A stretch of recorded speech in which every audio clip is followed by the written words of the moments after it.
Welcome to the Power of Design podcast. My name is Jack Osa. I'm an architect, born and raised in Colombia, South America.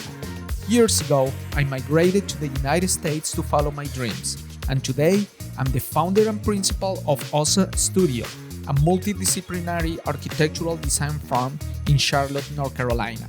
In this podcast, we talk about design, business, creativity, and the inspiration we need to create an exciting and powerful built environment.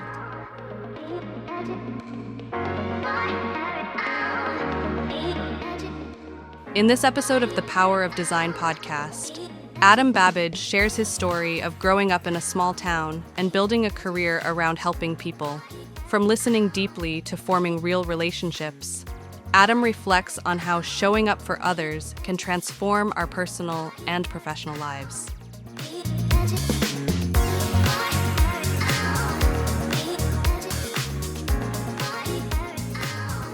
Adam, welcome to the Power of Design podcast. How are you today? Hey, Jack. Happy Wednesday. Thank you so much for having me. Appreciate Sure, it. man. I'm excited to talk to you today. I know we haven't talked a lot, but we connected through friend of ours, and then through LinkedIn we've been following each other. So I'm happy that you reached out to me. We had a really good lunch, and I said, let's do a podcast because I think there is a lot of good things you have going on, and your story was very impactful. Thank you. Appreciate that. So, Adam, tell me about yourself. Where did you grow up? So I grew up in a small, really rural town in the state of Maine, predominantly in a paper mill town where, the paper mill made tissue paper. So anything from writing on it to, using the restroom. So really small town, about 6,000 people, 2 stoplights, and 2 grocery stores. Nice. So is it still like that? well, it's actually depleted, unfortunately. Oh, wow. The paper industry has really taken a hit just because a lot of stuff is online now. So anything that you used to read or the publications that still produce magazines and, things of that also came from the town that I grew up in. So, yeah. Everything's on your phone or on your computer now. So unfortunately that the mill is closed. The mill that I grew up with, and then the mill that was in the neighboring town also shut down. So it took a lot of life out of that town, and it unfortunately took a lot of jobs from the people that, I grew up with and that are passionate about working. So, but, in that time, it instilled a lot of things in me, like work ethic and, showing up on time and being early and, completing the job and staying till it's done. So, although it was a small town to grow up in. At the time, it was very affluent, and it taught you a lot of values. So Nice. I brought those with me today and try to teach those to my kids. Nice. present day, How old were you when you left that town? So I went to school at the University of Maine, which was about an hour and some change away from where I grew up. The biggest thing, like we talked about at lunch, was the big achievement growing up where I grew up was to leave town, Yeah. right? To get out. That was the Right. big goal. So, I was fortunate enough to go to college. A lot of the people that I grew up with and that are from where I grew up they didn't have that luxury. So, I came from a single parent household, had an older brother, younger brother, and, we made it happen. But we worked hard, and I came down right out of college, 1995, and I never looked back. It's a funny story, which is the name of the podcast, is I've got a story to tell. I packed up my Ford Escort at the time, and I never looked back. And I had a buddy that was going to UNCC, Yeah. which is now Charlotte. Both my kids are going to be going there. My daughter goes there now, and my son's getting ready to be a freshman next semester. So it's pretty cool. But he was going there. We were high school best friends, still are best friends today. And I came down on a spring break, my junior year in college. And I was enamored with Charlotte. Yep. There wasn't anything here yet, but I just fell in love with the weather and the people. Yeah. And I made it a goal to get out of school and then come to Charlotte. So, 25 years later, Wow. here I am. It's Yeah, pretty crazy. I can relate because the first time I grew up in Bogota, Colombia. It's a big city, 9 million people. There's traffic, crime, a lot of transportation. Is crazy. But you get used to it when you grow up in a city like that. And when I came to Charlotte the first time, I could not believe because it was such a high contrast with less people, more organized, cleaner. Um, Everything looked much. I think we felt that it felt more aligned with my personality. I think the chaos that where I used to live, I just grew up. I only knew that when I saw Charlotte. That was 2001. Mm. I was impressed.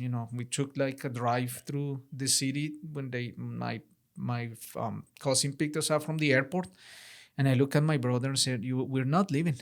Mm. And we came for a visit of 3 days to visit someone, our friend, for 3 days, and we never left. That's crazy. Just Yeah. looking at the city, I was like, "This is amazing. Yeah. I It mean, is possible." did you speak English prior to Not much. moving to the States? Not Right. not Okay. much. My Yeah. brother knew more, but I can relate when you said that you fell in love with Charlotte because Charlotte was and is still a beautiful city. It's very well planned. Yeah, it's a great town. I've seen it evolve. My first resting place was in the university area, right? And Charlotte at the time, UNCC in particular, was really one of the only draws in town, other than the financial industry that Charlotte's known for, right? Yeah. At the time it was, I think it was First Union and Nations Bank when I was down here. So it wasn't as big, obviously, as it is now, but Charlotte's really evolved into a really eclectic city. It's young, it's vibrant. Industries have moved here to put their headquarters here, not just nationally, but globally. And, I've made a lot of friends, and, we'll talk about that later, but, I've made more friends than I have relationships. And, Nice. I think that's kind of important at this Sure. point. Yeah. Yeah. So tell me about coming to Charlotte and starting your life after you leave the Yeah. town. So, got out of school in 95. It was a one-way ticket to Charlotte, right? Did what I had to do to make it happen, and I just remember, I worked at Old Navy. I was folding clothes from, 3 a.m, unloading trucks to noon. And then I'd, go home, change, take a shower, and then head to the restaurant where I worked as a waiter. And then, worked there from 12 to 6, go home, change, and then I'd go back to that same restaurant and work as a barback. So, I was pulling 3 jobs and doing whatever I could do to make ends meet. I was Right. on my own. Yeah. I was 22 years old and in a new place and not very many friends, but I had that one buddy that I grew up with, and he kind of helped me navigate, Nice. my way through meeting a lot of people. And to this day, there's still lifelong friends that I met when I first came. Yeah. So What would you say if you could go back in time and see yourself at 22 years old, and what Man, advice would you give to yourself? I would have definitely slowed down. I was in a hurry. I was in a hurry to do everything. Right? Yes. Whether it was, get to work or, go party, or, just have fun. Everything seemed to be in 5th gear. And, for me, 3rd gear is a much better gear for me. Yeah. And I think it's a much better gear for everybody else that knows me too. So, the big thing that I learned in working so much and working so hard was that, I was always taught that if you had something nice, to take care of it. Yes. Right. So I've always adopted that philosophy. I still drive an older truck. I still live in an older home. I still, play with the same golf clubs that I've had for 5 years, when a lot of my friends will change out golf clubs every 6 months. Yeah. I still have that mindset to, just take care of what you have and, be thankful for what you have because, it can be taken away in 20 Sure. seconds. Yeah. So, but, Charlotte's been good to me. I started my career, again, at Old Navy, folding clothes and being a barback and being a waiter, and then took a chance. I saw an ad online to be a janitorial supply delivery person, right? So I kept my 2 jobs. I dumped the Old Navy job and I said, I'm going to try this. So the job was to drive supplies around for a small janitorial company named CBM, Charlie, Bob, Mary, CBM. And it was a white van with no windows, right? And no air conditioning. Oh my gosh. And I used to deliver paper supplies Yeah. and soap to office buildings for this janitorial company. So I worked for Mr. Johnson for 3 years. And, after that first year, he came up to me and he said, well, you come to work every day. You don't miss work. You're never late. You want to come work as a project manager instead of driving the truck? And I said, sure. I didn't know any better.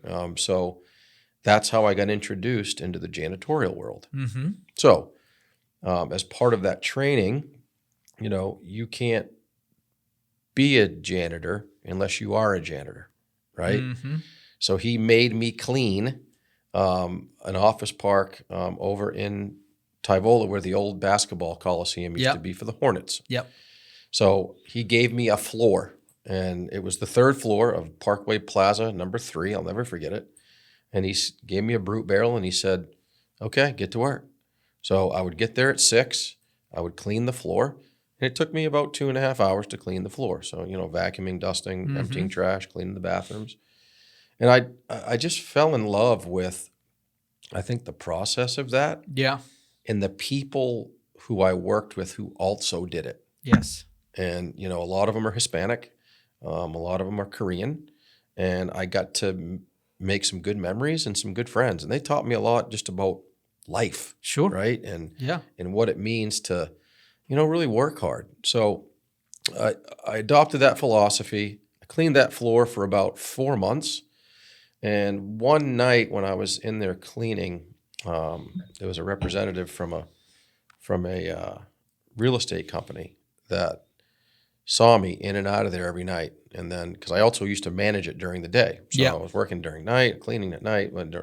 So she said to me, hey, Adam, you want to do this for the rest of your life? And I said, well, no, but, do you have something else in mind? And she said, yeah, we want to know if you want to come work with us. And I said, wow, I would love to. She interviewed me. Bought my first suit at 23 years old, right? It wasn't altered. It probably wasn't hemmed. Yeah. Everything was probably too big for me at the time. Yeah. But, I went and interviewed, and then I became a property manager. Nice. And I ended up managing real estate for this firm for 5 years. And, I went from watching it get cleaned, right? Cleaning it to watching it get cleaned. That's right. But the respect that I have for those people, present day, is still paramount, right? And it's just, I know. It's just, it's something that's ingrained in me now. Yes. And it's something that I just really enjoy doing. It's not fancy by any stretch, but it's, it makes you kind of take a step back and be thankful. And I think that's absolutely. the big thing. Yeah. There is so much value on doing the work. I think that's something that it shows up in all of your stories is, you got to do the work. Got to do the work. The work needs to be done. Yeah. Some people don't do it. Some people do it. But when you said, okay, I'm going to do it, then there is a result. Right. And there is no other way around. I think, to that point, I fell in love with real estate, and I had an amazing mentor. She was dynamite. She taught me everything from the way a building was built to how it ran to, efficiencies. And, this was back in the 90s, right? Yes. With what you do, buildings have evolved, right? Yes. everything's smart and everything's Yeah. intelligent and everything's worked off your phone or off of an iPad or, some sort of a system, right? But I was fortunate enough to learn traditional real estate, which that helped me in the position that I am today. Mm-hmm. So, I was in real estate for 7 years. I worked for one company for 5.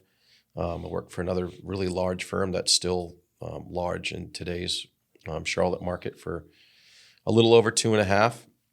I worked on the medical side, so I had the traditional real estate on one side for experience. Then I had the medical office experience on the other side. Mm-hmm.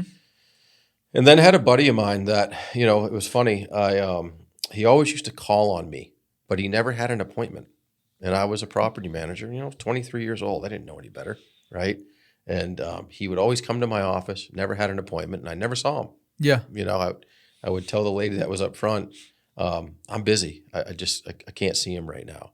So he saw me out at an event one day, and he came up to me and he said, "Look, man, if you're not going to see me and give me an opportunity, Yeah. do you want to work with me?" Yes. And I said, "Let me think about it." So didn't pressure me, didn't pepper me, but knew that I had a knack for the cleaning industry Yeah. because of where I came from. Right.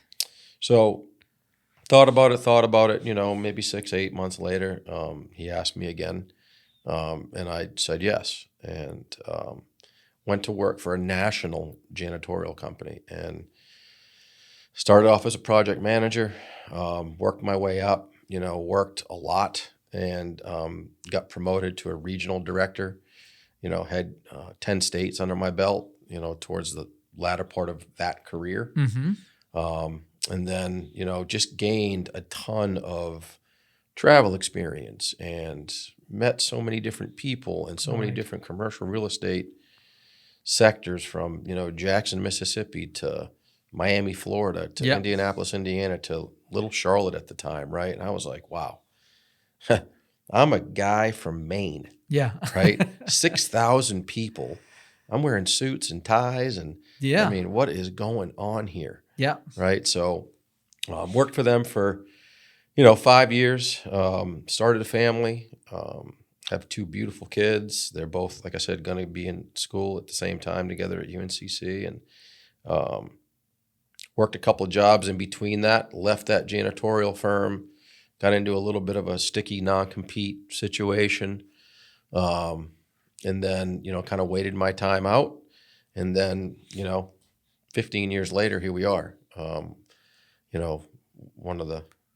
One of the people that made UMC happen. Yeah. Proud of that. And yeah, it's been nothing but fun. It's been a ton of hard work, Yeah. but I think I think it's shown with the relationships that I've made, Mm-hmm. but more importantly with the friendships that I've cultivated. So Yeah. 100%. yeah, it's been fun. It's been a pretty good ride so far. Yeah, that combination of doing the work with just being yourself and authentic so you can build real relationships with other people. That is a great way to live life, because as time goes by with those two things, they just get better. Um, your friendships become more real. There are a lot of people that show up in our lives, but there are just a few that remain, that we can say, hey, that's my friend. Like, you're like, yeah, this is my friend. Right. And I have a good group of friends that I can say for real, like, yeah, this is my friend. Like, there's like family that is not blood, but I feel like, that's who I call a friend. And I feel so lucky to have a lot of friends, because there are a lot of people that they know they don't have friends, like real friends. And that's to me a privilege to experience that, to say, man, I know a lot of people.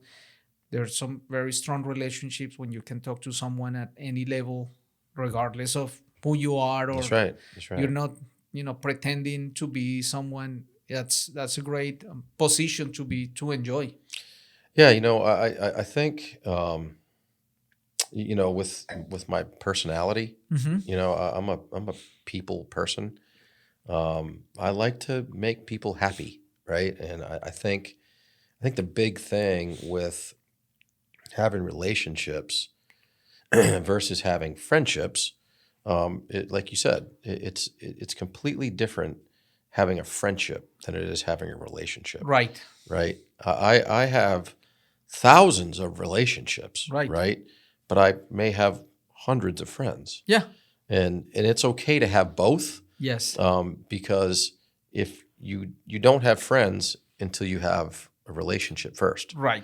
And that relationship has to be, like you said, it's got to be authentic. Yes. And then it turns into something that's genuine. Mm-hmm. You know, and I tell my friends, just like I tell my kids, I love you.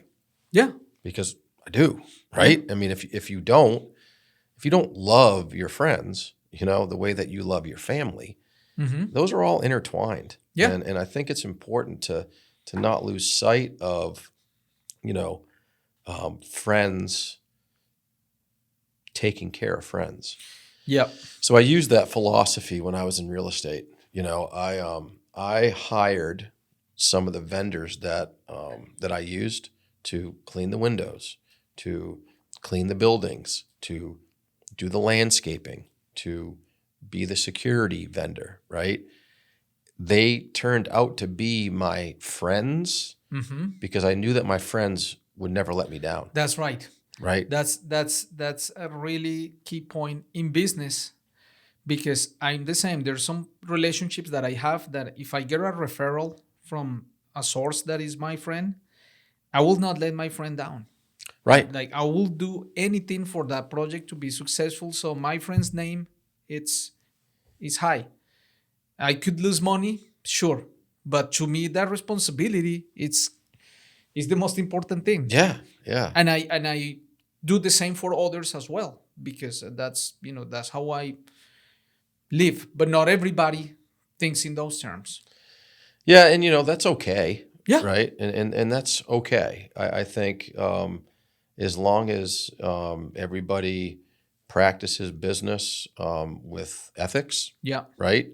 And practices it with good intent, I think, you know, you will see friendships cultivate a lot quicker than, you know, somebody who's just doing it for the dollar. Yeah. So I've never done it for the dollar. I've always done it, you know, for the satisfaction of doing a good job.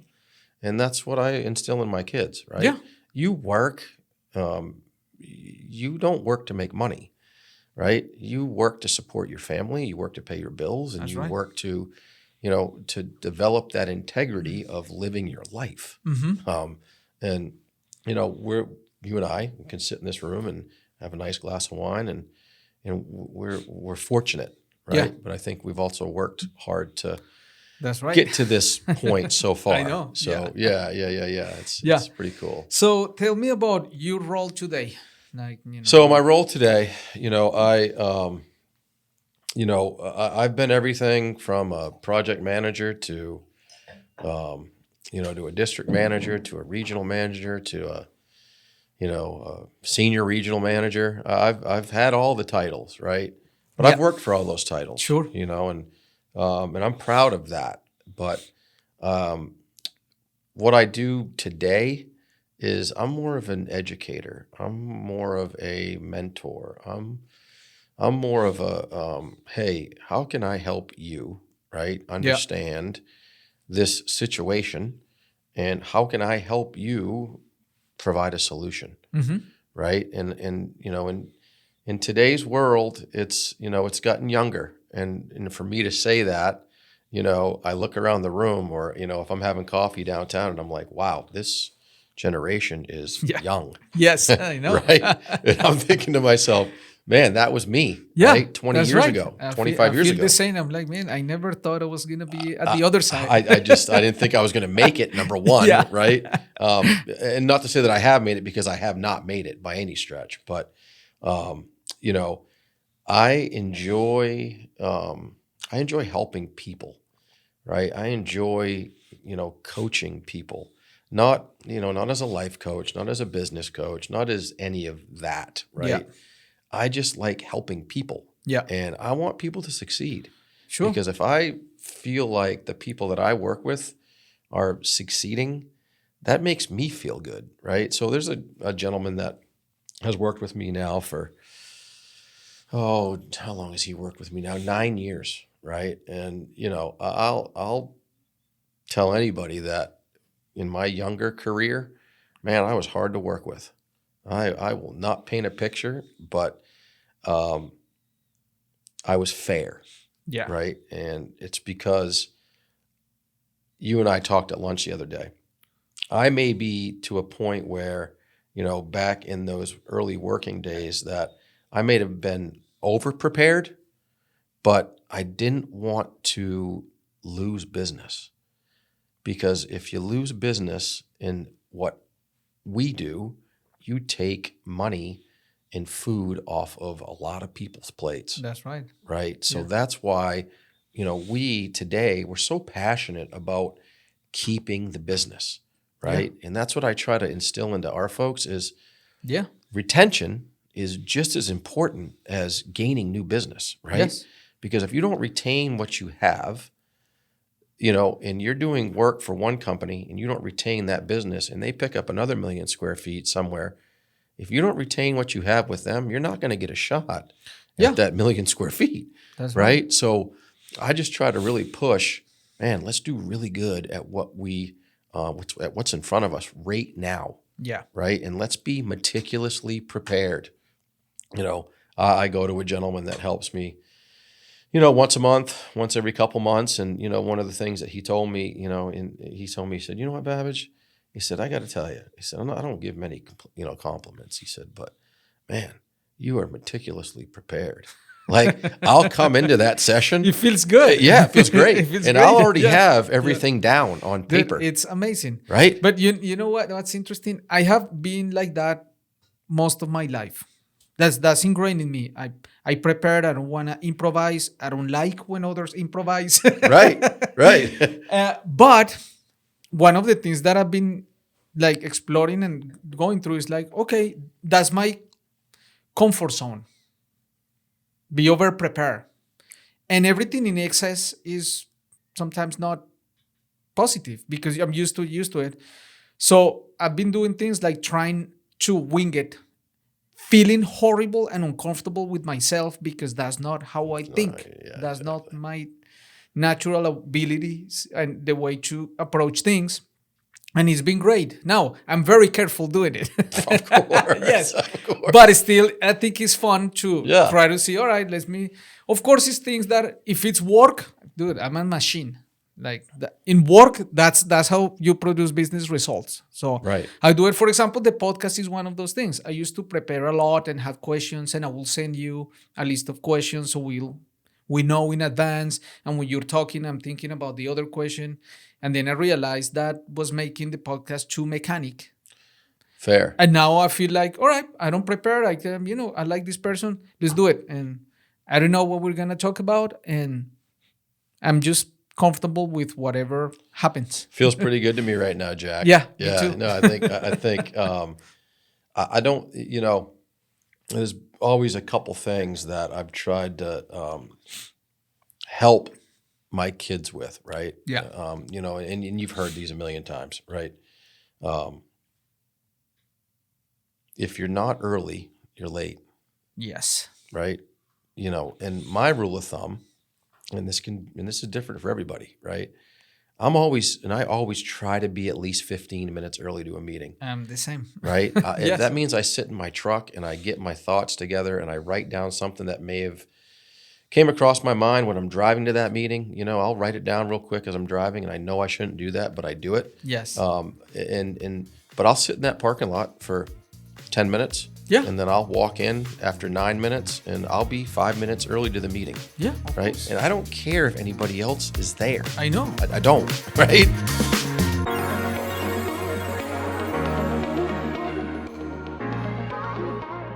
The Power of Design podcast is brought to you by OSA Studio, a multidisciplinary design firm focused on creating impactful experiences through the power of design. We partner with our clients to create buildings, interior spaces, brands, and strategies that help you deliver a successful project. As a minority-owned firm, We are committed to building a diverse platform of curious and driven design professionals so we can together pursue our full potential. For more information, please visit us at www.osastudio.com.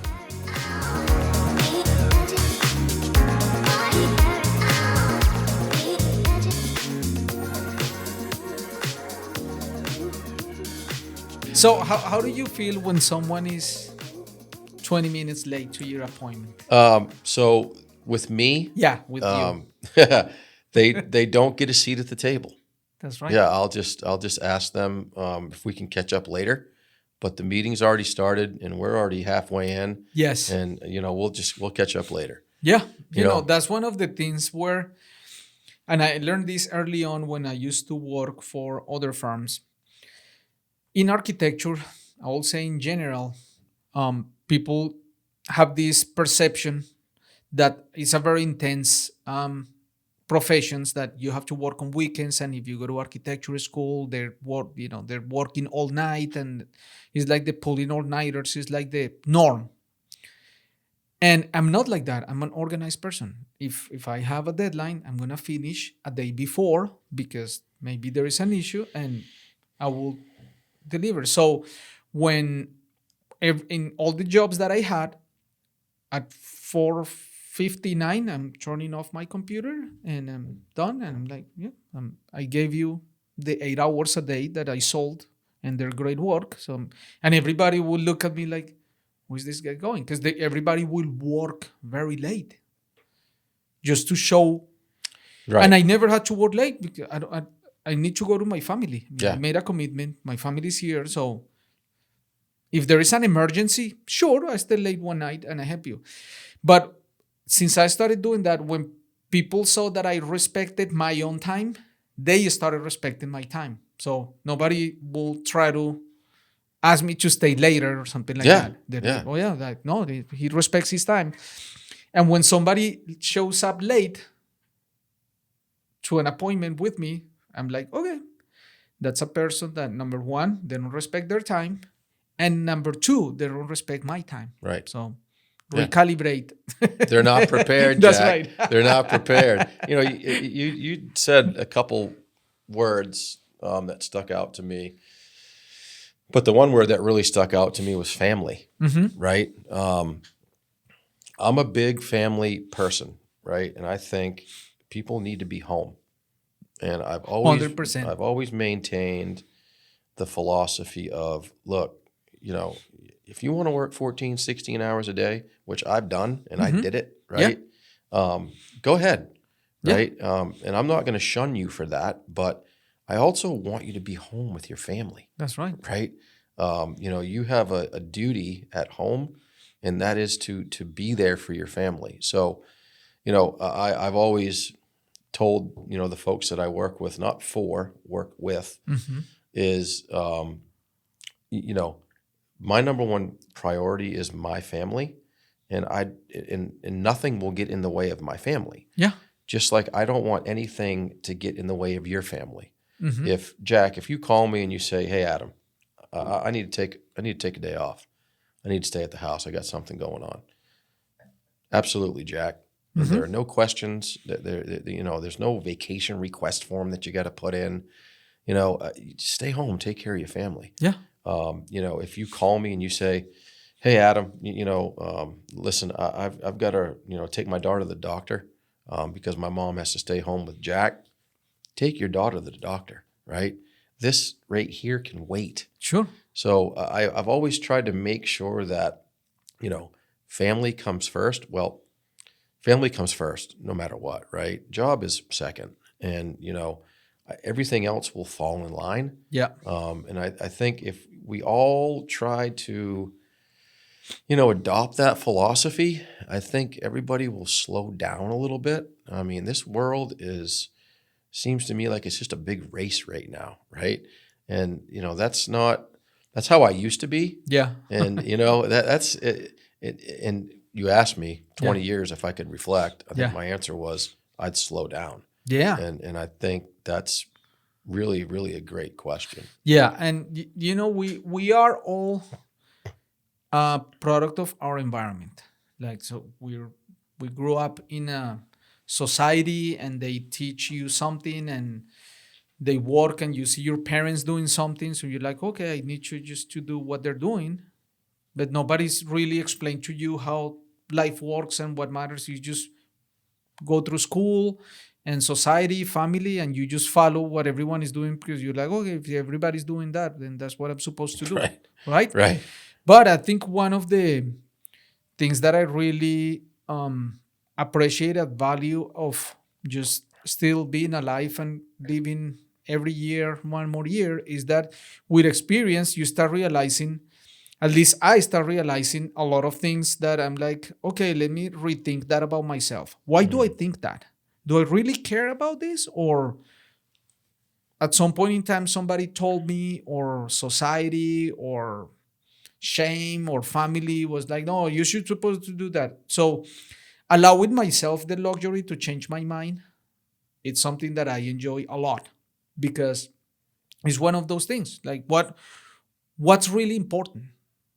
And everybody says family is important. You will never find someone that says family is not important. Right. But when Right. you see how they live their lives and corporations and work, and like, okay, show me your agenda or show me your schedule the last 6 months. How much you prioritize what you said you were gonna prioritize. So it's hard because the environment teach you that, and you need to be lucky enough to have the time and the awareness to say, okay, let me rethink it and really do it. Yeah. No, Yeah. I think there is so much value in what you just said, Jack. And, I think there are a lot of people in this world that would probably love to live off that mantra, right? Yeah. But work will get in everybody's way at some point in time.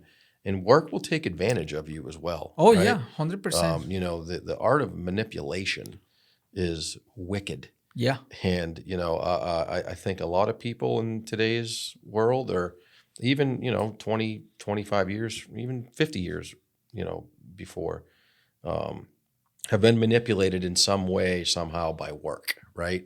You got to work 12, 14, 16 hours a day. You got to get this done. You got to get it pushed across the line. Yes. Well, guess what? If you're efficient and you're meticulously prepared and you work smart, there's no reason for you to bang out 14, 16-hour days. Now, there could be if you've got a huge project going Sure. on, and I understand that, right? Yeah. And I'm not talking bad about the people that do grind like that. Uh-huh. Congratulations. I Yeah. think that's amazing, right? Because we've both done it. And, Yes. and And yeah, there is a place and time for it. right. And yeah. we do it for a reason. Like, We do it for a it's reason. not that we're crazy. It's just like human nature. Like, And I hope our kids right. do that. I Yeah, hope they to me, grind it's- early, right? It's as basic as, yeah, you show up in the world and you start growing up and you're like, all right, help. What are you Yeah. going to do? Right. Add some value to society. We need people to heal others, to clean, to build. Choose your craft and go ahead and do it because we're a community. So Yeah, and I hope our kids, right? Yeah. I hope they grind like we did, because I want, I want nothing but the best for our children, right? Yeah. Because it's going to be hard for them. I think it's going to be really hard for this next generation, Yeah. right? The 18 to 30-year-old. I think it's going to be really hard for them to make a name for themselves. Well, they're going through a massive transition. Yeah. All the AI conversation Right. and remote work. Right. It was not like that. Right. The last 5 years is just like changing so drastically. Yeah. And this younger generation is having to enter the workforce in that environment. Yeah, and when we talk about our kids, and we hope that the path that they take is the path of least resistance, Yes. right? But we hope it's of the most fruitful of rewards, right? We want them to win. We want them to succeed. Both of my kids played sports, right, all the way up. My daughter played, golf all the way through high school, and she decided not to play in college. Mm-hmm. She decided just to be a normal kid, which I honor her for that, right? Sure. She started swinging a club at 2, and man, she could have, the world was her oyster when it came to hitting that little white ball wherever she wanted to hit it, right? My son played baseball, and, he was on the field 4 or 5 nights a week on the weekends, just like a lot of the kids are nowadays, right? But I think what that taught them was, hey, I've got to work at this craft Right. to be at least decent, Yes. right? But it also taught them dedication. It also taught them work ethic. Yeah. And, nothing's given to you for free. And don't think that it is, because both of my kids have worked since they were 14 and a half, right? And they maintain jobs to this day. So Yeah. I think if we as parents and as we as providers, right, can be that role model and show them that, hey, look, man, you got to work. You got to work. And, once you get your license, it's time to work. That's right. Right? Yeah. And I think that your kids are evolving into that. Maybe a little Yeah. bit younger than mine. One of the things that I know, go ahead and. Oh, please. Thank you, sir. All right. That I know you have experience, and I know with my 3 kids, is that, you can tell your kids lectures and whatever wisdom you want to impart, Sure. but 99% they're learning from you is by watching you. So how you behave, that has a lot more impact than what you tell them. Yeah, that is very, very true. Yeah. Right. I think, I wasn't home that much in my earlier working career. I was working. Yeah. I was on the road. I was traveling. My business partner today is who brought me into the business of being in the janitorial world. 20 years ago. He's the one that recruited me. We're still business partners today. And we've, it's funny, we've shared wall space for almost 21 years now. Every office that we've ever had, Yeah. he's been in one office and I've been on the other side. Yeah. And it's crazy that we have maintained that relationship, right? And there's been some knockdown, drag out arguments, and Yeah. there's been some disagreements, and there's been like, man, what are you doing? Like what? Like why did we make that decision? Or, I can't believe you sold the deal at that. But that is a friendship. Mm-hmm. That's not a relationship. That's I don't know what the word is after friendship.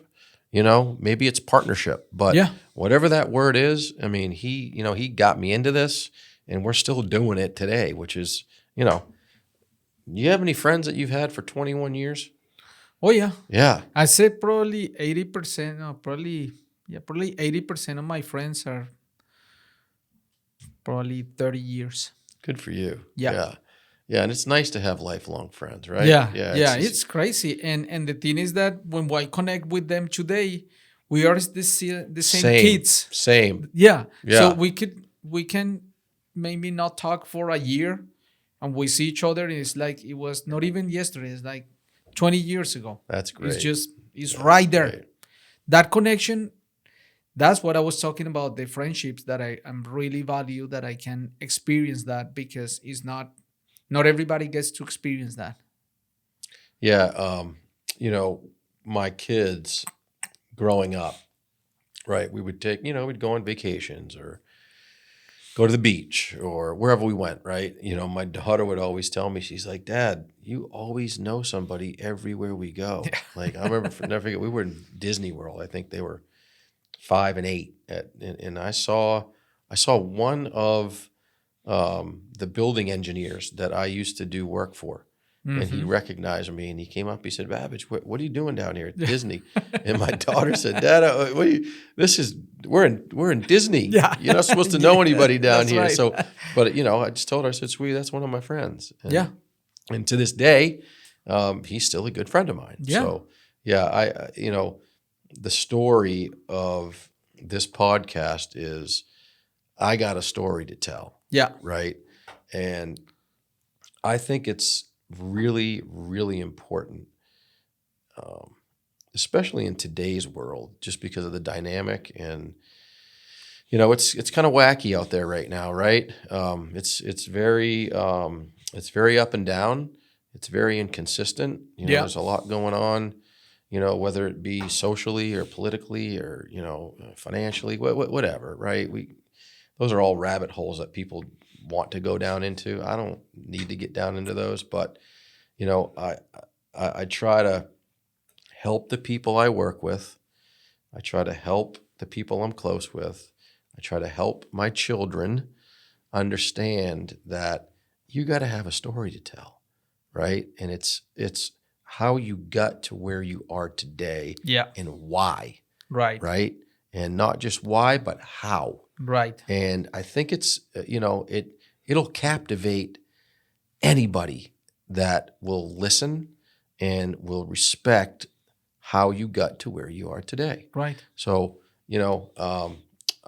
having a little story to tell, to me, is so important because it will connect you with so many different people, right? Yeah. Look how you and I got connected. Right. I met you at the time, it was when CRECLT Yes. had their first event Yeah. at Honeywell, and it was about sustainability, Yes. right? I met you outside of the conference room, Right. and you gave me your card, Yeah. and I still have your card today, right? Yeah. So then we connected on LinkedIn. Yes. And then I reached out to you and I said, hey, let's grab lunch. Right. And, and now here we are. And we're Right. not, this relationship turned into a friendship. Yeah. Yeah. No, I'm excited. And I think, I don't know if you experienced this because, we're in the business world, right? So you're all networking, we're talking to a lot of people, and whether we all wanted to accept it or not, we all wear a mask, right? There is always a mask that we're trying to present. We're trying to look this way. We're trying to do the best. We're trying to do this. But there are some times that you're like, okay, like this person is different. You don't know why. And I think sometimes there is just more alignment with some people than the other. Sure. And sometimes like, okay, we're just going to do business. Or you kind of connect at a different level. They're like, oh, cool. Yeah, we connect at a different level. And there's nothing wrong with that. No, nothing. Right? I think it's great that you can adapt to different personalities, right? And I've always told people, man, look, I don't have a problem meeting people, and I don't have a problem developing friendships. Matter of fact, if you need a few friends, I got a couple you can have, right? So but I hold a tight circle. I do. I believe in that, and I think, I think keeping the right people in that circle is beneficial because at the end of the day, they'll be the ones that will really help you. Yeah. They'll really protect you, right? And they'll give you the sound advice that you need. Sure. I think. I keep going back to like my story and, where I grew up and how I grew up and the conditions in which I grew up in, right? I mean, growing up in a paper mill town, okay, that was union, right? 6,000 people.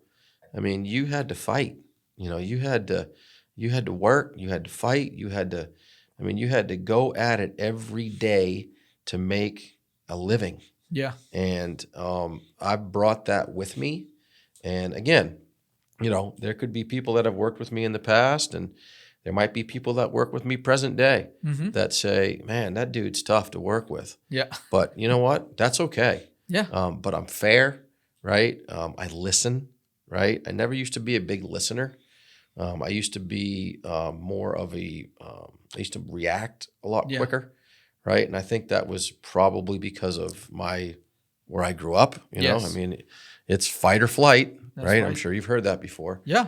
And, but, thinking about it back then, I don't regret that. I mean, we have built an amazing company. We have built it on hard work, dedication, having fun, and developing friendships. Nice. And I think it's a testament to our business partners trusting us, right?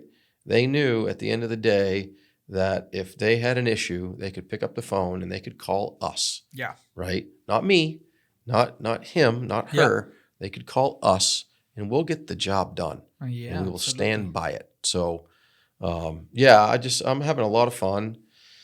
I'm at the kind of the point in my career where I still keep a really tight, grip on what we do. And I always want to be involved, maybe at a different level now, but it's just so fun to see people succeed.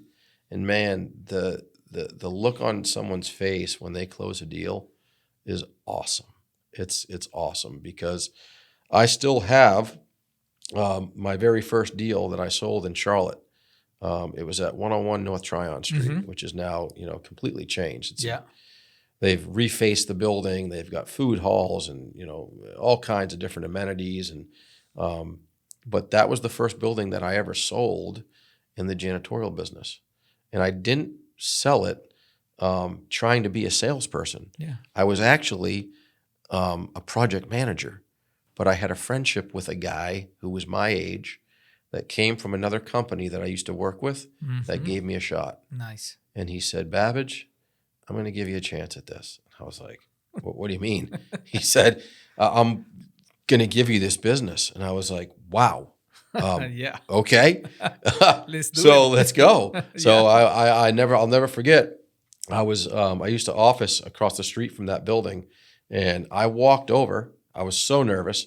I had before then, there was, we used to use Blackberries. Yeah. Remember Blackberries? Yeah. Yeah. So he, IM'd me on my Blackberry, and he said, come over. I got to talk to you about something. And in my business, when a customer calls you and says that, it's usually not good. Oh, yeah. No, I would Right? say 99% of people. I was like, okay, I'm going to just take it and I'm just going to move on. Yes.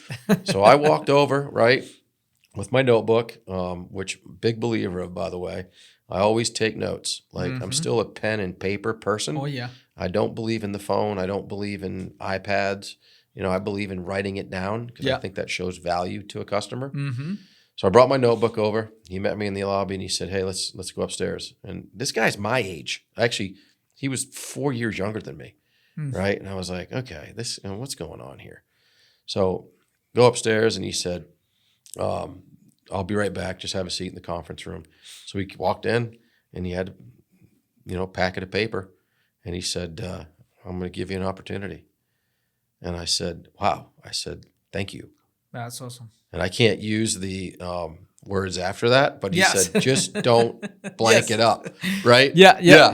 No, man, I know exactly how you feel because when I moved here, I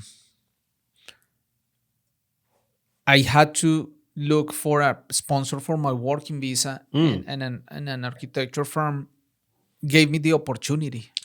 So that to me is like a huge thing that is on my mind every day is opportunity. Somebody gave me an opportunity. Somebody gave you an opportunity. And that is huge. And now when we are in positions that sometimes we don't realize there's all these people that we interact with in business life or restaurant or whatever, and we can change somebody's life or somebody's generation, which is in my case that I feel that because they gave me an opportunity, they changed my life, my family's life, my whole generation changed because somebody gave me the opportunity. But you need to give the opportunity to the right person. Right. So that's right. the dance. Like not everybody deserves an opportunity, but being aware of people, right? Like oh look at how they behave, look at what they're doing. Sometimes I'm like, man, this now is my opportunity to give the opportunity to someone else because I've been the recipient of that opportunity. Yeah. And I've seen, I've been fortunate, right, to kind of grow up in the business now, and a lot of the folks that are in, the space that I work in, I came up with, right, and it's really cool to see how they've navigated their positions. And, we're all of the same age, and, it's not just male, it's female. And I've got, just so many different friends in the business that, I could see on the street and, just give them a handshake or a half a hug and thank them. And it's been a fun ride, and I'm going to continue doing this. I love what I do, and I love to nurture relationships. And I think if we can all get to a point where we can be friends, like I'm even friends with my competition, right? I don't mind competition. I actually like competition, right? Because one of the only things that drives me is the reward of winning, right? It feels so good to win, right? A lot of my buddies, growing up where I grew up, they're always like, well, why do you like the Yankees? Why do you like the Cowboys? Why do you like the Chicago Bulls, right? Well, okay, I'm going to tell you why. When I grew up and where I grew up, I didn't have cable, okay? I had 3 channels, 2, 5, and 7, ABC, CBS, NBC. Well, the Dallas Cowboys were always on at 4 o'clock, but the New England Patriots were always on at 1. Yeah. So my older brother would watch the Patriots, and I was like, nah, I'm going to go outside. I don't want to watch it. So I always watched the Cowboys growing up. So I'm a big Cowboy fan. My brother loved the Boston Red Sox. Well, if you probably don't know this, but who did the Boston Red Sox always play, and who was their most hated rival? The New York Yankees. So guess what I did? I went against my older brother and went against the Red Sox. So I'm a Yankees fan, right? Yeah. Michael Jordan, to this day, is still someone that I idolize, right? From a business perspective. Back when I was growing up, I idolized him as a basketball player, which means that I liked the Chicago Bulls. So everybody would always be like, Babbidge, you're such a front runner. You're such a front runner. No, I'm not. I just didn't. You're good. Yeah, I didn't have cable growing up. I didn't have any money. So I got 3 channels, right? That's right. That's while everybody else is watching by. MTV and So I think when and I use the word love a lot, right? And I'm not afraid to use that word. Sure. Like my fiance, present day, right? The woman I'm going to marry. I told her when we first started dating, I said, sweetie, I said, when I love hard, right? Yeah. So you're in for it.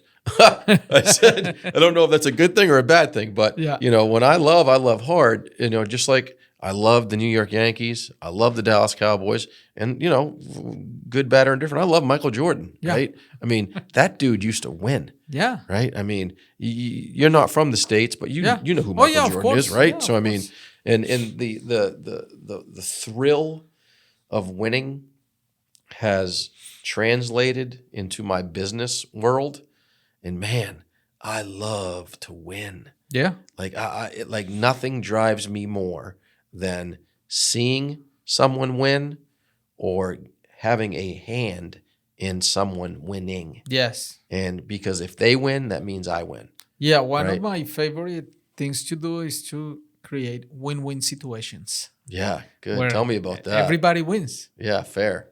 Sometimes somebody has to lose, sure. Yeah. But if you work hard, most of issues, you can make them win-win situation. Yeah, yeah. But you need willingness to do it and work for it. Yeah, and I want to win at everything. And I whether it's playing golf with, my core set of buddies, or it's playing ping pong against my son, or playing golf against my daughter, right? Everybody's like, she beating you yet? No, man, I'm trying to beat her. Yes. Right? I mean, if I'm hitting ground balls to my son, like I used to when I coached him in baseball, I'm trying to hit it by him. Yeah, right? I'm not absolutely. trying to just lay it out there to him. I'm trying to win, right? Yes. So, but yeah, I think coupling that with dedication and desire and having fun, man, I just think I think that's really my story, and I'm just having fun doing it. Well, man, it's a great story, and I could go on for like 3 hours here. Easy. I know. Easy. It's how Joe Rogan or Tim Ferriss, they have podcasts that are 3-4 hours. Yeah. Now I can see why. I can go on for 4 hours. Yeah. It's crazy. Yeah. Well, we're going to run out of wine. I know. So that's going to be we're the gonna have ending to do point. So part 2. So well, yeah, I appreciate, the opportunity. I know that I'm number 99. that's right. Right? And Yeah. I am completely good with that. Yeah. Because I'm not going to step in front of your wife. And, Yes. and she Thank you. deserves that. No, thank her. Yeah, thank her. So, Yeah. But yeah, like we talked about at lunch, if there's ever anything I can do for you. Sure, or, man, absolutely. we're in the same network. I'd love to help you out. And, I'm here to help. So, Yeah, no, thank you so much for sharing your story. Yeah. This is, I think, just the beginning, and you're doing a lot of great things and have done a lot of great things that it's only going to get better. So I'm going to ask you my last question of my podcast, which I came up with like 10 episodes ago during a podcast because I change it every time. But this time my question is, do you have a question for me? So you asked me a question, right? If I could go back 20 years, what would I have changed? Yeah. If you go back 20 years, right? Yes. I'm not going to ask you what would you have changed, Yes. but what would you have done better? It's a great question, because I think when you were answering your question, and you were saying like you will say to yourself, slow down. I think I will tell to myself, go faster. Fair enough. Wow. Even though that's completely objective, because for some people they think that I'm fast. But I feel in my own perception that I could have been a lot faster and more intense. But it's your own perception. Like, where is the measurement or rule? It doesn't exist. Like, you're saying, you would tell to yourself, slow down, and somebody could say at the same situation, go faster. Wow. But I think that's what today is like, okay, who do I am? Like today, I've asked myself, all right, let's go faster. What does that mean? And that's uncomfortable. It's not the way I think. So yeah, I will say that. I'm glad I made you think today, Jack. Yes, thank you so much. No, absolutely. I really I appreciate. didn't think about that before. I really but that appreciate makes a the lot of sense. opportunity, and I think our friendship's going to do nothing but grow from here, and I think you got a beautiful family, and I think you got a great office. I think you've done great for yourself, and that's just a testament to your hard work and your dedication to you, right? Yeah. So, yeah, thank you so much. Appreciate the time. Awesome. Thank you, Adam. All right.